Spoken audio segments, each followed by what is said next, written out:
शादी के पहले से ही विभा को कपड़े धोने का बड़ा शौक था। कभी नल के नीचे तो कभी तालाब के पास। अरे मेरी नीली वाली लुंगी नहीं दिख रही है। विभा की अम्मा, कहाँ रखी है लुंगी? अरे वो तो विभा ने परसों ही धोकर रखी थी आपकी अलमारी में, देखो वहीं होगी। वो ना मैंने आज धो दी, मुझे लगा कि गंदी हो गई होगी। अरे कैसे गंदी हो गई थी? उसे तो मैंने पहना भी नहीं। हे भगवान, इस लड़की के कपड़े धोने की आदत से परेशान हो गया हूँ मैं। जितना तो घर में राशन नहीं आता, उससे कहीं ज्यादा डिटर्जेंट पाउडर का खर्चा है। इसकी शादी करवा दो, शादी। जाए अपने घर में ही करे काम, फिर चाहे घर के कपड़े धोने हो या पूरे गांव के।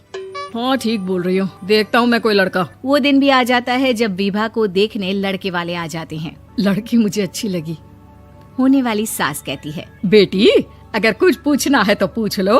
वैसे तो हमारी लड़की बहुत ही शर्मीली है, जो बोल दो वो मान लेती है, इसे क्या पूछना होगा। अरे कैसी बात कर रही हो माँ, मुझे इन लोगों के घर रहना है, सवाल तो कई है।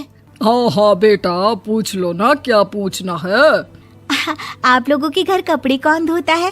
सास का मुंह बन जाता है।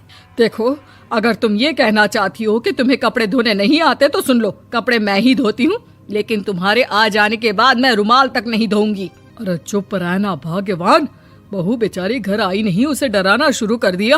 वो क्या है ना बिटिया, अभी तक तो ये कल्लू की माँ ही धोती थी, लेकिन अब तुम्हारे पापा तो दहेज में वॉशिंग मशीन देंगे ही। तभी विभा की माँ बोल पड़ती है, सवाल भी पूछा तो क्या। वैसे भाई साहब, मशीन की तो फिर भी कपड़े धोने की कैपेसिटी होती है। मतलब जो बिटिया दे रहे हैं ना विभा, इसे कपड़े धोने का बहुत शौक है। ये आप लोगों के क्या, आस पड़ोस गांव मोहल्ले सबके कपड़े धो दे और उफ तक ना करे। बाहर देखा नहीं आपने कितने कपड़े सूख रहे हैं? सब हमारी बिटिया ने ही तो धोए हैं। बस भी करो ना माँ, शर्म आ रही इतनी तारीफ सुनकर। और तो और एक दाग निकाल कर दिखाओ तो मान जाऊं। हाँ अच्छा, माफ करना बेटा, मैंने गलत समझा। हमें तो रिश्ता बहुत पसंद है। और ऐसे जुड़ जाता है रिश्ता कपड़े धोने का शौक रखने वाली विभा का। उसकी शादी हो जाती है कोयला फैक्ट्री में काम करने वाले कल्लू के साथ। शादी के बाद अचानक विभा चिल्लाती हुई सास के पास आती है। सासू माँ, अरे सासू माँ कहाँ है आप? ये तो धोखा है, धोखा दिया आप लोगों ने मुझे।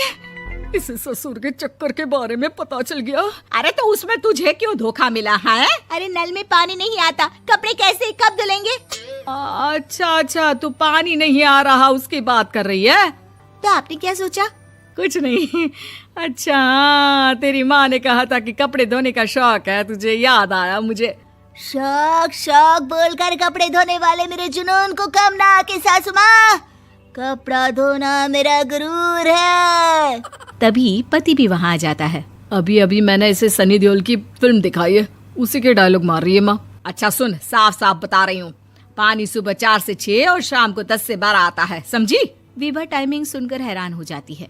ये क्या भूतों का मोहल्ला है? सुबह 4 बजे उठकर कौन कपड़े धोता है? 4 बजे टंकी में पानी जाता है, फिर सारा दिन धोना ना, किसने मना किया? अरे कैसी बात कर रही हैं? 200 लीटर की टंकी में कितने कपड़े धो लूंगी मैं? सुबह ही उठ जाऊंगी मैं। अब क्या था, विभा सुबह 4 से लेकर रात के 12 बजे तक कपड़े ही धोती रहती। एक रोज सास पड़ोस से निकलकर कहीं जा रही होती है कि साथ वाली कहती है, हाँ कल्लू की माँ, जरा ये बताओ कि 2 साड़ी है, 2 ब्लाउज और एक पेटीकोट और एक नाड़े वाला लंबा कच्छा। हाँ तो? अरे तो क्या, कितना लोगी धुलाई ये बताओ। धोबन दिख रहे हैं हम क्या? हमारे पति सरकारी नौकरी से अभी रिटायर हुए हैं और बेटा सुपरवाइजर है कोयला फैक्ट्री में। धोबन समझ रखा है हमें? हाय रे कल्लू की अम्मा, माफ कर दो, वो तो मोहल्ले में यही सब बता रहे थे कि तुमने बहू को कपड़ा धुलवाने के काम में लगा दिया है। सास को पड़ोसन की बात सुनकर गुस्सा आ जाता है। वो घर पहुंचती है जहां घर के बाहर ही इतने सारे कपड़े सूख रहे होते हैं जितने कि किसी धोबन के घर पर। अरे ओ कल्लू की दुल्हन, बाहर निकल। माँ जी यहीं आ जाओ, बाथरूम में चादर धो रहे हैं हम। अरे अभी हम धोते हैं, तुमको बाहर निकलो। ये आस पड़ोस वाले बोल रहे हैं कि हम बहू से कपड़े धुलवा कर उसे कपड़ा धोने वाली बना दिए हैं। अरे छोड़ो ना माँ जी, किन लोगों की बातों में आती हो? आस पास के लोगों का तो काम ही होता है कि वो किसी तरह सास बहू को लड़ा दे। बहू सारे घर के कपड़े धोती है, ये क्या कम है? बोलिए। सास को भी लग जाता है कि वो बहू का ये सनकीपन नहीं छुड़वा सकती, इससे अच्छा है कि खुद ही चुप हो जाए। एक रोज सास और बहू मंदिर जाते हैं, जहाँ सास की साड़ी वहाँ खड़ी भीख मांगने वाली से मिलती है। माँ जी क्या बात है, आपकी साड़ी उस भिखारन से कितनी मिल रही है ना? हाँ हाँ देखो तो, दोनों की साड़ी मिल रही है। क्या बात है कल्लू की अम्मा, तुम खुद को तो अफसर की बीवी बताती हो और ऐसी सिंपल सी प्लेन साड़ी पहनकर घूमती हो। सिंपल और प्लेन नहीं है ये साड़ी। तो क्या सोने के धागे से फूल बने हैं? कुछ भी सासू माँ, कुछ भी। हाँ बने थे इस साड़ी में सोने के धागे से फूल। मेरे पति लेकर आए थे मद्रास से स्पेशली मेरे लिए 10,000 की। ताहे भाई साहब इस भिखारन के लिए भी सेम टू सेम साड़ी लेकर आए होंगे 10,000 की। सास उस वक्त तो कुछ नहीं कहती, लेकिन बहू के साथ घर आती है और अलमारी से एल्बम निकाल कर लाती है। ये साड़ी देख रही है, ये वही साड़ी है जिसे मैंने अभी पहना था। इस साड़ी में ये जो चमकदार फूल दिख रहे हैं ना, ये सोने के धागों से काढ़े गए हैं। लेकिन तू लोकल वॉशिंग मशीन ब्रश से घिस घिस कर सारे फूलों को निकाल कर साड़ी प्लेन कर दी।